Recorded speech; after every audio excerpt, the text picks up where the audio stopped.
Om Gam Ganapatye Namaha. Kaliyugada Kalpataru. The Fifth Delight. Shri Raghavendra Guru Sarvabhouma. Chapter 22. Venkatanatha's Childhood Playfulness.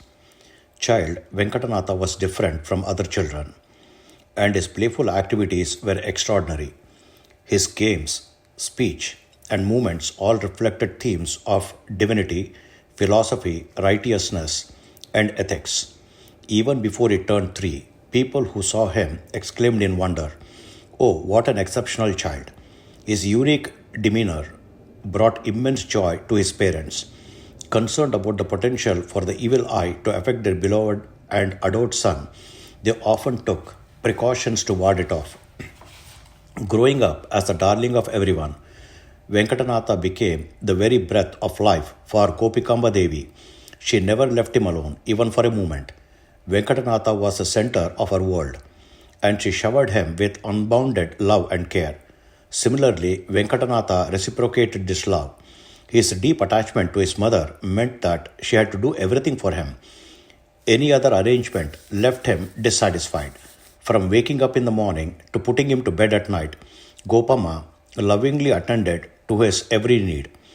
One night, despite the late hour, Venkatanatha refused to fall asleep. He was being stubborn about something. Gopama tried to pacify him, began singing a soothing lullaby about the Lord. As she sang with a tender voice, Venkatanatha opened his eyes, smiled, and called out, "Amma." Gopama responded gently, "What is it, my child?" Venkatanatha, "What are you doing, Amma?" Gopama, "I am singing, my dear." Venkatanatha, "Who are you singing the lullaby for, Amma?" Gopama, "For Narayana." Venkatanatha, "Why, Amma?" Gopama, "So that he can sleep, my child." Venkatanatha, "Why does he need to sleep? If he sleeps, who will take care of the world, Amma?" Gopama, "The Lord's sleep is not like ours, my dear. He is a yogic sleep." Venkatanatha, "If he sleeps in yogic meditation, what benefit do you get?" Gopama, "Venkatanatha, when Hari sleeps, he blesses you with sleep as well. That's why I am singing, my dear." Venkatanatha, smiling, "Oh, is that so? All right. Where is this Narayana?" Gopama, "He is reclining on Adishesha in the Ksheerasagara, that is the ocean of milk." Venkatanatha, "Where is this Ksheerasagara, Amma?" Gopama, "It is very far away, my child." Venkatanatha, "If Narayana is far away in the Ksheerasagara, how will he hear you singing here?" Hearing Venkatanatha's line of reasoning, Gopama was left speechless and sat silently amazed. Venkatanatha, "Amma, why are you silent? Isn't Sri Hari here?" Gopama, "He is here, my dear." Venkatanatha, "Is he within you?" Gopama, "Yes, he is within me, my child." Venkatanatha, "Is he within me too?" Gopama, "Yes, he is within you as well." Venkatanatha, "Then why hasn't he fallen asleep yet? Why hasn't he given me sleep either?" Gopama, smiling with mock irritation, "Venkana, you are becoming quite mischievous these days." Venkana, laughing loudly, "Like my Gola Krishna." Gopama, "My child, Krishna is the supreme being. Can you call him a cowherd?" Venkana, "Even if he is the supreme being, to me he is my beloved Gola Krishna. Calling him that makes him happy, bring him love, Amma. I have so much affection for Krishna." Gopama, "Why, my dear?" Venkatanatha, "If I were to be honest, I love Narsimha, Rama, Krishna, Vedavyasaru, and Narayana. I know from what Appa has said that they are all different forms of the same ultimate form, but for some reason I feel the most love for Krishna's form." Gopama, "Why, Venkatanatha?" Venkatanatha, "I don't know, Amma. Just hearing the name Krishna makes my heart bloom. It fills me with immense joy. Some people call me Krishna's madman. Many others, upon seeing me, say he is possessed by Krishna. Maybe it's true." Gopama, amazed, "My dear, who said such things about you?" Venkatanatha, "That's a long story. Leave it for now. Why bring it up now? Amma, sing a lullaby for Krishna. He will give me sleep. Gopamma. Seeing her son's immense devotion and unwavering faith in Krishna, Gopamma was amazed and filled with joy. Waiting only for him to fall asleep, she began singing a lullaby. Jo Jo Jo Jo Balakrishna, Jo Jo Malago Muddu Krishna. That is, sleep, dear Krishna, sleep sweetly, darling Krishna. Venkatanatha, Amma, not like that, sing it properly. Gopamma, frustrated, Venkatanatha, you are so stubborn. At least tell me how I should sing. O great one. Venkatanatha, aren't you singing to help me fall asleep? Gopamma, yes dear. Venkatanatha, listen Amma, isn't my beloved Krishna the supreme being? Didn't Appa say that Krishna exists within all living beings in three forms and performs three functions as described in the scriptures? Gopamma, curiously, I don't understand what you're saying. What did he say? Venkatanatha, don't you remember? Appa said that Krishna, the supreme being, exists within all living beings as Vishwa, Taijasa and Prajna, corresponding to the three states of wakefulness, dream and deep sleep. Have you forgotten? Gopamma, I don't recall, dear. What does that have to do with what you are saying now? Venkatanatha, listen Amma, Krishna as Vishwa resides in the right eye of the living beings and gives wakefulness. As Taijasa, he resides in the throat and brings the dream state. Similarly, as Prajna, he resides in the heart and grants deep sleep. Since you want me to sleep, you should sing to the Krishna who is called Prajna. Gopamma, amazed by her son's philosophical understanding, yes, my dear. Venkatanatha, now tell me who is responsible for sleep. Gopamma, you said it, Krishna as Prajna. Venkatanatha, is that so? Then tell me, what name should you call Krishna by when singing to grant me sleep? Gopamma, smiling softly, oh, so your wish is for me to sing a lullaby for Prajna Krishna. Venkatanatha, smiling gently, yes, Amma. One must understand the purpose of their action and perform it correctly to achieve the desired result.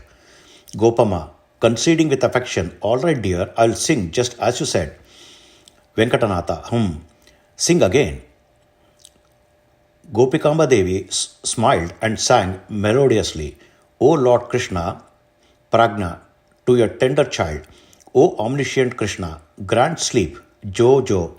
As his mother sang sweetly, Venkatanatha smiled at her and closed his eyes, falling asleep immediately. Seeing her son's divine devotion, steadfastness, and profound knowledge, Gopamma felt immense pride. Venkatanatha, through such charming and delightful interactions, would sometimes annoy, love, pacify, or amaze his mother with his playful ways, earning her special affections. One day, Venkatanatha was playing in the courtyard with children his age. He was energetically dancing on a toy snake made of cloth, straw, and colors. His friends were clapping and chanting rhymes in rhythm. Hearing the commotion, Gopamma, engrossed in her household chores, stepped outside and asked, Venkanna, what is this racket? The boys, upon seeing her, scattered and ran away. But Venkatanatha continued dancing. Gopamma held his hand and asked, Child, why are you dancing like this? Opening his eyes and seeing his mother, Venkatanatha replied, Oh Amma, why did you interrupt me while I was practicing Kalinga Mardana, that is Krishna subduing the serpent? Looking at the toy snake, Gopamma laughed and asked, Are you Krishna to perform Kalinga Mardana? Venkatanatha, smilingly, Truly I am doing Kalinga Mardana like Krishna. Gopamma, playfully patting her cheeks. Don't say such things, my child. Venkatanatha, why Amma? Gopamma, you yourself said Krishna is God. So isn't it wrong to say, I am Krishna, my dear? Venkatanatha, you didn't understand what I meant. Am I some illusionist, that is Mayavadi, to claim that I am Krishna, the Lord himself? Gopamma, don't lie, you just said that now. Venkatanatha, laughingly, Oh Amma, silly Amma, didn't I simply say I am doing Kalinga Mardana like Krishna? Gopamma, even so, doesn't the thought that I and God are the same arise? Venkatanatha, no Amma, isn't there a difference between saying I am Krishna and I am like Krishna? Gopamma, how so, my child? Venkatanatha saying, I am Krishna, Aham Brahmasmi means claiming I am God, which is wrong. We can never be God. We are all his servants, that is Dasoham. By saying I am like Krishna is not wrong. Some aspects of the Jiva resemble him. Krishna is the original, and we are his reflection. That is a principle approved by the scriptures. As Appa has explained, saying I am like Krishna is not incorrect. Lord Krishna, the Supreme Being, loves his devotees, and it pleases him when they act and play like him. That's why I was imitating his Kalinga Mardana. How can that be wrong? Gopamma smiling, that's true. Do you know why Krishna performed Kalinga Mardana? Venkatanatha, yes Amma, you have told me the story many times. Still, I would love to hear it again from you. Please tell me. Gopamma, Krishna had immense love for cows and cowherds. Their protection was his ultimate goal. That's why he is called Gopala. Once, in a bend of the Yamuna river, a cruel serpent king named Kaliya took refuge. Arrogant, believing himself to be powerful, independent, and unmatched, Kaliya poisoned the Yamuna waters with his venom. Unaware of this, cows and cowherds drank the water, suffered terribly, and were on the verge of death from the venom. Krishna, enraged by this, rushed to the Yamuna to teach Kaliya a lesson. Subduing Kaliya, Krishna said, O arrogant Kaliya, among the 14 worlds, I alone am supreme, independent, and comprehensibly powerful. You are insignificant, weak, and dependent. You brought sufferings to my beloved cows and cowherds, and for that I punish you. From now on, behave with wisdom and surrender to me. Then, with his nectar-like glance, Krishna revived the cows and cowherds, saving them from death. This was the Kalinga Mardana. Now tell me, what connection does that have with your playful imitation of it? Venkatanatha, Amma, back then there was only one Kaliya. Now there are many Kaliyas. Either Kaliya's arrogance and independence poisoned the water and caused suffering to the cow and cowherds. Isn't that so? Gopama, that's true. Venkatanatha, nowadays the Kaliyas are the Mayavadis who propagate poisonous and heretical philosophies, claiming we are God. There is no difference between us and him. Their teachings like venom trap virtuous beings who are as pure and sattvic as Krishna's beloved cows. In the whirlpool of the Yamuna, called the cycle of samsara, these virtuous souls drink the poison of the concept of jiva brahmakyata, the oneness of jiva and Brahman, and fall into eternal suffering akin to hell. To confront this Mayavadi Kaliyas, I wish to practice Krishna's Leela. I want to help everyone realize the eternal truth that the Supreme Being alone is independent, the cause of creation and the source of eternal bliss. We as Jivas are his servants, and there is an inherent ultimate difference between us and him. It is only through his grace that all Jivas can attain liberation and eternal happiness. By instilling this truth and protecting the virtuous devotees of Krishna from the venomous effects of Jiva Brahmaikta, I aim to guide them towards becoming free of sin and attain divine blessings. But that's not all, Amma. Today, there are Kaliyas who preach, I am God.